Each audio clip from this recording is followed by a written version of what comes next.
Nakikipag-friends sa taong attracted ka. So, nakikipag-friends ka kunwari sa attracted ka. Nakikipag-friends ka, nawawala yung panty mo kapag pogi yung wala na akong panty nun.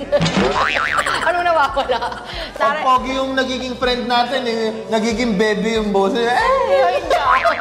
Hindi ko ba? Kasi ako, pag alam ko matetemp ako dun sa babae, hindi iniiwasan ko. Tigilan mo Hindi nga ako ako. nakikipag-friends sa mga taong alam ko ma-attract ako. Alam mo kung bakit? Kasi para sa akin, ikaw lang ang pinakamaganda. So bakit ako magre-risk dun sa mga Ako tao maganda, yun? tapos, yung ganda mo ngayon, yung sexy mo ngayon. Ako lang pala eh, ako lang sasabihan mo ng gano'n.